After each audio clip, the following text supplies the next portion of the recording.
இதய திருடனுக்கு ஏன்னு எப்படி நீங்கள் எதிர்பார்ப்பீங்க? ஹீரோயினோட காஸ்டியூம்ஸ் எல்லாம் ரொம்ப அப்சீனாக இருந்துச்சு. சர்டிஃபிகேட் ஏன்னு எனக்கே தெரியாது. இப்போது புதிய அறிமுகம் ஆச்சி ஹோட்டல் சாம்பார் 50 கிராம் ரூபாய் 20 மட்டுமே. அந்த பொண்ணு போட்டிருக்கிற ட்ரெஸ் எல்லாமே வந்து ரொம்ப ஆபாசமாக இருக்கு. பார்க்குறவங்களோட மைண்ட் அது, நம்ம என்ன பண்ண முடியும்? ஸோ அது படங்கும்போது எனக்கு வந்து அது வந்து தேட்டரில் போகும்போது பிரச்சனை இருக்குது, சேட்டலைட்டுக்கு விற்கும்போது பிரச்சனை இருக்குது.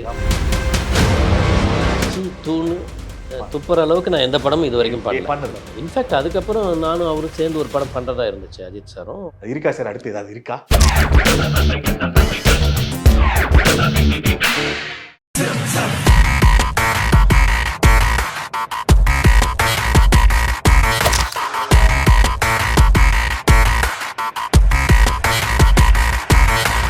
நான் ரொம்ப ரொம்ப ரசித்து ரொம்ப முனைப்பாக இதே மாதிரி ஒரு டிரான்ஸில் எடுத்த படங்கள் வந்து இதய திருடன், மோதி விளையாடு, இதெல்லாம் வந்து. ஆனால் இதெல்லாம் வந்து உங்களுக்கு வந்து சரியாக அந்த காலகட்டத்தில் எதனாலையோ அது வந்து எடுபடாமல் போயிடுச்சு, சூழ்நிலை காரணம். ஆமாம், இல்லை அது சூழ்நிலை தான். ஒரு படம் என்னைக்கு ரிலீஸ் ஆகுது, அன்னைக்கு இண்டஸ்ட்ரியோட சிச்சுவேஷன் எப்படி இருக்குது, இப்படியெல்லாம் பல விஷயங்கள் இருக்குது. ஒரு படத்துடைய வெற்றியை தீர்மானிக்கிறதுங்கிறது வந்து புற காரணங்கள் நிறைய இருக்கும் எப்போவுமே. ஸோ இப்போ அந்த இதில் இருக்கும் பொழுது நம்மளுடைய உழைப்பு 100% உள்ளே கொடுத்துறோம். இன்ஃபேக்ட் இதய திருடன் வந்து ஒரு டெய்லர் மேட் ஃபார் கவிதாலயா. ஒரு கேபி சாருடைய டச்சோடு இருக்கணும் அந்த படம். ஒரு குடும்ப பாங்கான ஒரு படமாக இருக்கு, அந்த ப்ளே அதுக்குள்ளே இருக்கணும். ஏன்னா அதெல்லாம் வந்து ஒர்க்கபிள் ப்ளே ஆக்சுவலாக. ஆனால் அது வந்து ரொம்ப ஸ்லீக்கான படம். ஒரு அதாவது உங்களுக்கு வந்து ஃபாரின் கண்ட்ரீஸில் வந்து ஒரு சம்மருக்கு ஒரு படம் வரும், வின்டருக்கு ஒரு படம் வரும். அந்த நேரத்தில் ஆமாம், இந்த சம்மருக்கு வரதெல்லாம் ஒரு லைட் ஹார்ட்டட் மூவிஸாக இருக்கும். ரொம்ப போட்டெல்லாம் நம்மள படுத்தவே மாட்டாங்க. அந்த மாதிரியான ஒரு படம் அது, ஃபர்ஸ்ட் ஆஃப் இட்ஸ் கைண்டு ஆக்சுவலாக. இங்கே யாருமே அந்த கிளைமேக்ஸில் வந்து இது டி மகேஷ்னு அவள் கையெழுத்து போட்டிருப்பா. ஆமாம், அந்த இதில் ஐ லவ் டி மகேஷ்னு போட்டிருப்பா ரிஜிஸ்டர் ஆஃபீஸில். மேரேஜை கேன்சலு அப்படிம்பாங்க. அங்கே இது வரைக்கும் மேரேஜ் நடந்திருக்கும் பார்க்குறதுக்கு. ஆனால் கடைசியில் பார்த்தா ஐ லவ் மகேஷ்னு போட்டிருப்பா. அதனால் அது எடுபடாது. இதெல்லாம் ரொம்ப லைட்டர் வெயின் கிளைமேக்ஸ். அது அந்த படத்துக்கு அதான் கிளைமேக்ஸ். அதான் கரெக்ட். ஆமாம், அதான் அதுதான் வேற மாதிரி ஆயிருக்கும். ஸோ அப்போ அன்னைக்கு வந்து சென்சார் ரொம்ப கெடுபிடி ஜாஸ்தியாக இருந்துச்சு. அவங்க வந்து அந்த படம் ஏன்னு எனக்கே தெரியாது. என்னென்னா அந்த ஹீரோயினோட காஸ்டியூம்ஸ் எல்லாம் ரொம்ப அப்சீனாக இருந்துச்சுன்னு. சர்டிஃபிகேட் இதய திருடனுக்கு ஏன்னு எப்படி நீங்கள் எதிர்பார்ப்பீங்க? யோசிச்சு பார்த்தா ஒன்றுமே. ஸோ அது படங்கும்போது எனக்கு வந்து அது வந்து தேட்டரில் போகும்போது பிரச்சனை இருக்குது, அதை வந்து சேட்டலைட்டுக்கு விற்கும்போது பிரச்சனை இருக்குது. ஸோ இவ்வளவும் அதை படத்தில் வந்து அவங்க கொடுக்குற ஒரே ஒரு வந்து அது நடக்குது. இத்தனைக்கு ரிவீலிங் காஸ்டியூம்ஸ் எதுவுமே இல்லை. ஆனால் அவங்க சொன்ன ரீசன் வந்து இதுதான், அந்த பொண்ணு போட்டிருக்கிற ட்ரெஸ் எல்லாமே வந்து ரொம்ப ஆபாசமாக இருக்குன்னாங்க. இது பார்க்குறவங்களோட மைண்ட் அது, நம்ம என்ன பண்ண முடியும்? அது ஒரு படத்தை கில் பண்ணுது. சார் இப்போ நிறைய பேர் நாங்கள் சொல்கிறோம் சார், இப்போ வசூல் ராஜா ஃபேவரட் சார், காதல் மன்னன் ஃபேவரட் சார், வட்டாரம் ஃபேவரட் சார் அப்படின்னு. இப்போ நீங்கள் ஒன்று சொல்கிறீங்க, உங்களோட ஸ்டைல் ஆஃப் பேட்டர்ன் ஒன்று சொல்கிறீங்க. ஸ்பான்டேனியஸ் ஒன்று இருக்கும், ஐடியா மைண்டில் வச்சுருப்பேன், ஸ்பாட்டுக்கு போவேன், தோணுச்சுன்னா அதே சீன் எடுத்துருவேன், இல்லை எனக்கு வேறு மாதிரி மாற்றணும்னு தோணுச்சுன்னா மாற்றுவேன், ஸ்பாட்டில் டைலாக் எழுதுவேன். இப்போ உங்களோட ஸ்டைல் ஒன்று இருந்திருக்கும், அந்த ஸ்கூல் ஆஃப் ப்ராக்டிஸ்ன்னு சொல்ல மாட்டேன், உங்கள் ஸ்டைலில் இந்த ப்ராசஸ் ஒன்று. இப்போ அந்த தமிழ் சினிமாவில் அந்த ப்ராசஸ் கொஞ்சம் கம்மியாக இருக்கே அப்படிங்கிற ஒரு ஃபீல்லாம் ஆப்வியஸாக ஆடியன்ஸ்க்கே இருக்குது சார். அந்த ஃபீல் குட் மூமெண்ட் அந்த ஃபிலிம்ஸ்லாம் வந்து இல்லையே அப்படிங்கிற ஒரு ஃபீல் இருக்குது. அது உங்களுக்கு பர்சனலாக ஹிட் ஆயிருக்கு சார் எப்பயாவது? ஆனால் படங்கள் வருது, இப்போது வித்லோ மாதிரி, டூரிஸ்ட் ஃபேமிலி மாதிரியான படங்கள் அப்பப்போ வருது. ஆனால் அந்த டைமில் பார்த்தீங்கன்னா பெரிய ஸ்டார்ஸே இந்த மாதிரி படங்கள் பண்ணியிருக்கோம். இப்போ வசூல் ராஜாலாம் சார், கமல் சார் வந்து ஃபைட்டே இருக்காது, ஃபுல் காமெடி அந்த ஓடிட்டு தான் இருக்கும். இப்போ எதிர்பார்க்கறதே அந்த மாதிரி தான். இப்போ வசூல் ராஜா மாதிரி கமல் சார் ஒன்று பண்ணால் எப்படி இருக்கும், இப்போ பஞ்சதந்திரம் மாதிரி Rajini sir Kamal sir mix பண்ணி ஒன்று எப்படி இருக்கும் அப்படிங்கிறது ஒரு, அதான் நீங்கள் இப்போ சொல்கிறீங்களே ஏக்கம் அந்த இது, நீங்கள் அதை மிஸ் பண்ணுறீங்களா? இருக்கும், நானும் ஆடியன்ஸ் தானே. அஃப்கோர்ஸ் எனக்கும் வந்து, எனக்கு இப்போ ரீசெண்டாக பார்த்துல எனக்கு டிராகன் எல்லாம் ரொம்ப பிடிச்சது. அது வந்து கிட்டத்தட்ட எனக்கு அந்த படம் வந்து ஏதோ நம்ம படங்களை பார்க்குற மாதிரியே ஒரு ஃபீல். ஓகே, ஏன்னா அது கரெக்டான மீட்டரில் இருந்தது அந்த படம். காமெடி, ஒரு நல்ல விஷயம் சொல்கிறது, கேரக்டரைசேஷன் அந்த மாதிரி வந்து ரொம்ப நேர்த்தியாக இருந்துச்சு. எனக்கு அந்த படம் பிடிச்சது. சிறை ரொம்ப பிடிச்சது. ஸோ இந்த மாதிரி எனக்கு இந்த லப்பர் பந்து ரொம்ப பிடிச்சது. இதெல்லாம் ஒரு பக்கம் போயிட்டுருக்கு. இருந்தாலும் வந்து நம்ம ரொம்ப யதார்த்தமான இடத்துக்கு போகிறோமோ, அதாவது நம்ம கையில் இவ்வளோ ஸ்ட்ரென்த் இருக்குது, ஆர்டிஸ்டெல்லாம் இருக்கிறாங்க, பெர்ஃபார்மர்ஸ் இருக்கிறாங்க, அவங்களுக்கு தகுந்த தீனி நம்ம கொடுக்காமல் இருக்கிறோமோ, ஓகே, ஒரு கதையில் இன்னும் கூட பண்ணலாமோன்ட்டு. ஏன்னா ரசிப்புத்தன்மைங்கிறது வந்து எல்லா நேரத்திலும் இருக்குது. இப்போ நீங்கள் இவ்வளோ நேரம் உட்காந்து எல்லா படத்தையும் வந்து அனலைஸ் பண்ணி நீங்கள் சொல்கிறீங்கன்னா, அந்த ரசிப்புத்தன்மை இல்லாமையா நீங்கள் சொல்கிறீங்க? அல்லது அது வந்து கடந்த கால படம் மாதிரி இருக்கா? இல்லையே. புரியுது. நம்ம வந்து இப்போ இருக்கிற படங்கள் பேசுகிற மாதிரி தானே அதையும் நம்ம வந்து பேசுகிறோம். அந்த மாதிரி ஒவ்வொரு டைரக்டருக்கும் வந்து இருக்குது. சேரன் எடுத்துக்கிட்டிங்கன்னா அவர்கிட்ட இருக்குது, லிங்குசாமி சார் எடுத்துக்கிட்டிங்கன்னா அவர்கிட்ட இருக்குது. இப்படி ஒவ்வொருத்தருக்கும் அந்த அதான் நான் விளையாட்டாக சொல்லுவேன். நாங்கள் பண்ணுறது வந்து என்ன காலகட்டம்னா, நாங்கள் வந்து Ravikumar sir, B Vasu sir அவங்க காலகட்டமும் கிடையாது, விக்ரமன் சார் காலகட்டமும் கிடையாது. அப்புறம் அந்த அப்பா பேர் பின்னாடி சேர்த்திக்கிட்டாங்கல்ல, அது ஒரு இது இல்லை, அந்த அந்த இசம் வந்துச்சு இல்லை, அதுக்கு நடுவில் இருக்கிறோம் நாங்கள். Okay, we are also on the அந்த ட்ராக் தான், அந்த ட்ராக் அதில் வேற மாதிரி அப்படி போயிட்டுருக்குறோம். ஸோ இதில் வந்து நம்ம இப்போ என்ன படம் பண்ணணும்னு ஒன்று இருக்குது. அது வந்து ரொம்ப ஜாக்கிரதையாக நம்ம வந்து இதனுடைய எந்த டின்ச்சும் விட்டும் போகக்கூடாது. அதே சமயம் ரொம்ப அவேவாக போயிடக்கூடாது. அதே சமயம் இவங்களை பார்த்து குழம்பிடவும் கூடாது. புரியுது. அதை வந்து ரொம்ப நம்ம கரெக்டாக அனலைஸ் பண்ணி தான் நம்ம படங்கள் வந்து ஸ்கிரிப்ட் எழுத வேண்டியது இருக்குது. அடுத்த படம் யோசிக்கும் பொழுது அதெல்லாம் நம்ம வந்து யோசிக்க வேண்டியது இருக்குது. ஒரே ஒரு விஷயம் என்னென்னா, இன்றைக்கி வந்து 5 பாட்டு பார்க்குறதுக்கு உண்டான பொறுமை இல்லை ஆடியன்ஸ் கிட்ட.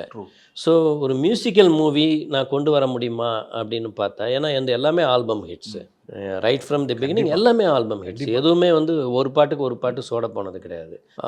ஸோ அப்படி இருக்கும் படம் படம் அசல் வந்து எதிர்பார்த்த மாதிரி போகல அப்படின்னாலுமே ஆல்பமாக பார்த்தீங்கன்னா சூப்பராக இருக்கும். ஆமாம், ஆல்பமாக இது. அப்புறம் அசல் வந்து நீங்கள் வந்து நான் அஜித் காம்பினேஷன், அமர்கலம் அட்டகாசம் காம்பினேஷனாக அன்னைக்கு நீங்கள் நினச்சி பார்த்தீங்கன்னா உங்களுக்கு பெரிய ஏமாற்றமாக இருக்கும். ஆனால் இப்போ நீங்கள் பிளெயினாக பாருங்கள் அந்த படத்தை, உங்களுக்கு வந்து அந்த படம் நல்லா இருக்கும். அது பாட்டுக்கு அது ஒரு ரிவெஞ்சு. நான் எத்தனை தடவை அந்த கன் சீனை பார்த்துருப்பேன்னு எனக்கு தெரியாது. அந்த இன்ஃபேக்ட் அசலும் டபாங்கும் ஒரே நேரத்தில் தான் எடுக்கிறோம். ஆனால் நீங்கள் உள்ளார்ந்து பார்த்தீங்கன்னா ஒரே கதை தான். சல்மான் சாரோட தபாங் உள்ளார பார்த்தீங்கன்னா ஒரே கதை தான். அதில் வந்து அண்ணன் வந்து அம்மாவை கொலை பண்ணியிருப்பான் சார். ஆமாம் சார். நம்ம இதில் வந்து அப்பாவை கொலை பண்ணியிருப்பாங்க இந்த 2 பசங்க. தபாங்னா இப்போ தமிழில் ஒஸ்தின்னு வந்துச்சு, அதுக்கப்புறமா வந்துச்சு. ஸோ ஃபஸ்ட்டு டபாங் அந்த இது சொல்கிறேன். நீங்கள் தீம் வைஸ் பார்த்தீங்கன்னா தெரிஞ்சோ தெரியாமையோ 2 பேரும் அதுக்காக நீங்கள் வந்து ஒரே படத்தை பார்த்து எடுத்தோன்னெல்லாம் ஒன்றுமே கிடையாது.